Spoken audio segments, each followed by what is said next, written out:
Science fiction is supposed to be about the future. That's the whole point, right? You know, faster than light travel, giant space stations, immortality, robots, aliens, a healthy acceptance of male pattern baldness. If someone can invent a machine that can fold space-time like a fitted sheet, science fiction is where you usually first hear about it. But science fiction sucks at predicting what people will do with it. Hear me out. Science fiction writers routinely imagine amazing new alien species and technology that is like magic to our current science, but the government is usually still basically a king and the economy is still basically whatever was happening when the author was paying rent. In Star Wars, the Empire controls millions of worlds and somehow it's all being run by one evil dude with pale greasy skin and weird eyes. That's the wrong graphic. That's the one. Yes. Although I do realize it is a management style we're seeing make a comeback in real life too. But how is he governing millions of planets? Even if you have some kind of faster than light email system and every planet only sends one report per day, you're still getting millions of reports every day. Nobody can read that, not even with the power of the dark side. And if communication isn't effectively instantaneous, messages might take hundreds of years to travel, even at the speed of light, in which case Palpatine probably isn't ruling the galaxy at all. A good portion of the planets wouldn't even be up to date on who's in charge this episode. This is why feudalism keeps showing up in science fiction. It's the only way a lot of these giant empires could even kind of work. That's how it used to be for thousands of years right here on Earth. We didn't have email, so all we could do was put a kid on a horse with a scroll and hope for the best. Feudalism is everywhere in sci-fi. Dune has noble houses, so do Battletech and Warhammer 40k. Star Wars has governors, planetary rulers, and powerful families. It's feudalism. Dune takes place thousands and thousands of years into the future. They have interstellar travel, galactic civilizations, unimaginable technology, and the political system is just medieval Europe with worse moisturizer and worse teeth. They have witches, arranged marriages, and chosen heirs. They crossed the stars and landed right in the 1400s. And it isn't just the politics. The economics get weird too. A lot of stories assume capitalism just keeps going forever, which, to be fair, it might.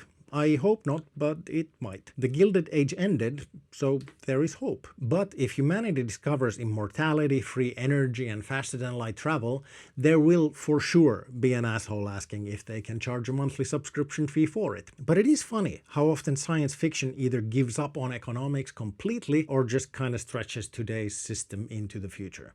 That's why you don't actually see a lot of money in sci-fi. Either you get a post-scarcity utopia like Star Trek or The Culture, or you get feudalism with plastic helmets. Everybody got that? And then, shut up, don't ask how it works in practice. Post-scarcity is often thought of as all problems solved at once, but it's not that straightforward. In some senses, we in the Western world already live in it.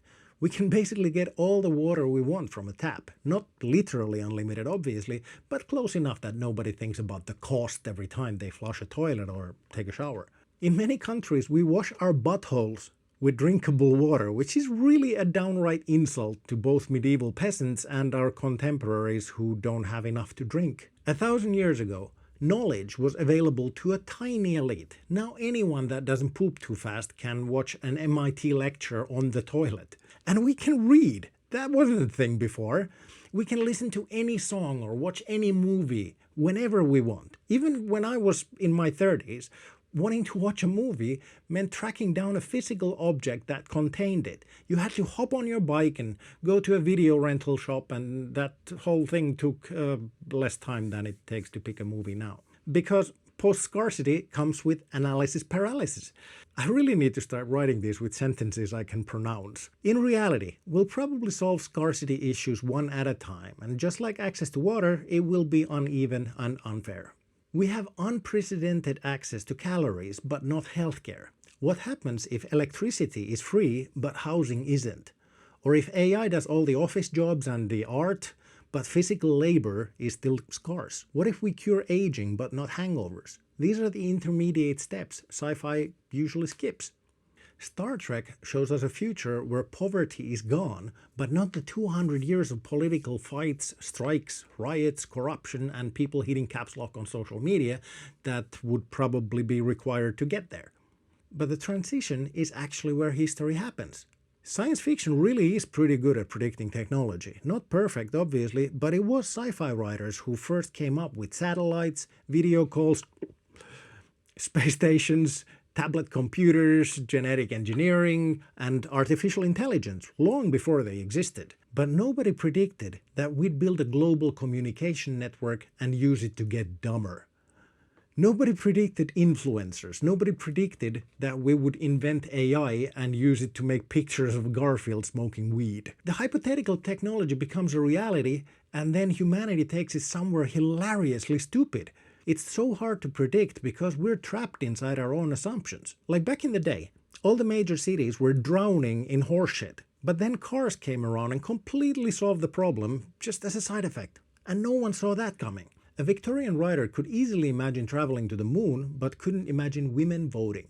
A writer from the 1950s could imagine colonies on Mars, but couldn't possibly imagine openly gay starship captains. And modern writers can easily imagine AI gods, uploaded consciousness, talking raccoons, and civilization spanning galaxies, but struggle to imagine a society that isn't organized around corporations, billionaires, and landlords.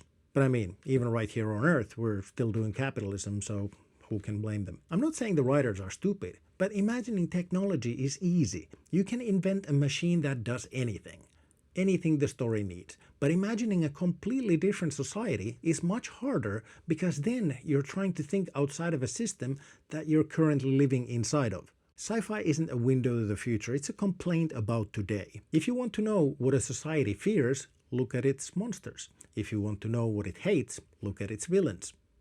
The 1950s had alien invasion stories. That's Cold War paranoia and nuclear fear. Gee whiz. Half the 1950s science fiction is just a communist wearing a green rubber mask.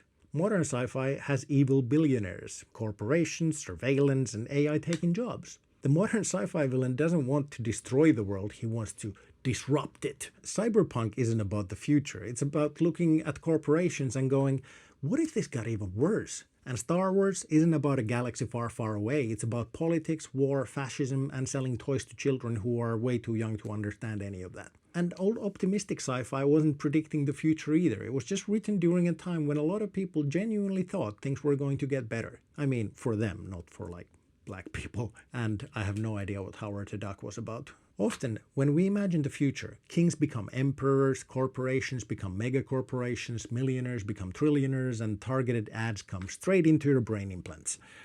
We take whatever exists now and just make it bigger, take it further. But right now, we might be on the verge of two things changing everything about the economic system: AI and people getting fed up with how bad it has gotten. And even though science fiction authors had over 100 years to figure this shit out, we're completely unprepared for what that might look like. They prepared us for robot servants, not for self-checkout. Boomers were promised flying cars and female-coded cleaning robots, but they didn't get them. And now they're upset and they're taking it on their grandkids. But Gen X and everyone after, we got cyberpunk dystopias with giant corporations running the world and billionaires trying to put chips in our brains, and we certainly can't complain that we didn't get it. At this point, the most unrealistic part of cyberpunk is affordable neon. The billionaires genuinely seem to think that we're all just gonna shrug and go, ha, fair enough, Jeff, you got us. Which honestly feels a bit optimistic on their part. A lot of old sci-fi assumed that as we develop technologically, we would also develop morally. That we would become better people, the kind of people who like and subscribe. A lot of people still assume that actually, and despite setbacks, the society as a whole really is a bit better. Statistically, this is one of the safest periods in human history, even though emotionally it feels like we're 15 minutes away from Mad Max. What a lovely day! More and more marginalized groups have at least some rights, and sexual harassment is a lot less popular than it used to be. On the other hand, we have had horrible stuff happen in the past 100 years as well, and we still do. But we used to die of dysentery and swords, now we die of cancer and cheese. Public executions used to be entertainment, now we have reality TV, so, progress isn't a straight line. Basically, Star Trek and Cyberpunk are polar opposites in this sense. In Star Trek, we solved all the problems and became space-exploring philosophers. In Cyberpunk, we have the solutions to a lot of problems, but they're only available to a select few. Star Trek asks, what if technology made us better people? And Cyberpunk counters with, Have you met people? Cyberpunk correctly predicted megacorporations, brain implants, mass surveillance, and data brokers selling your personal information. The reality is just a little bit more boring. Instead of freelance hackers and cybernetic arms, we have Uber drivers and smartwatches. Same misery without the cool factor of chrome plating. At least the megacorporations aren't as open about controlling governments, but it sucks that instead of this, the dystopia arrived wearing this. Star Trek's vision of having an American captain, a Russian navigator, an Asian helmsman, a black officer who's also a woman, and an autistic alien all working together was pretty radical in 1966, but today no one would bat an eye. Star Trek also got pretty close on access to information, tablet computers, and wireless communication. Just not what we would do with them. Star Trek was created in a time when people actually believed we were on our way to enlightenment. Cyberpunk was created after people started realizing having a microwave oven doesn't stop you from being an asshole. Unfortunately, Cyberpunk has had a phenomenal record in predicting the future of society, but a little bit of Star Trek has been happening at the same time. Basically, we currently have Star Trek gadgets, cyberpunk economics, and medieval opinions.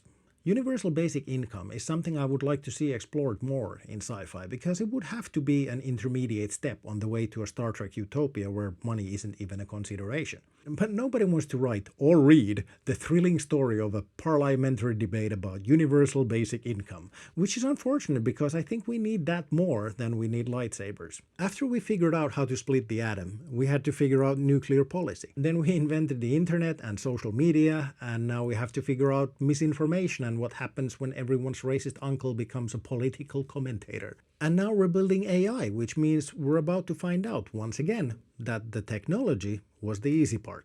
We can imagine an AI megamind long before we can build it, but nobody can tell you what the tax code looks like afterwards.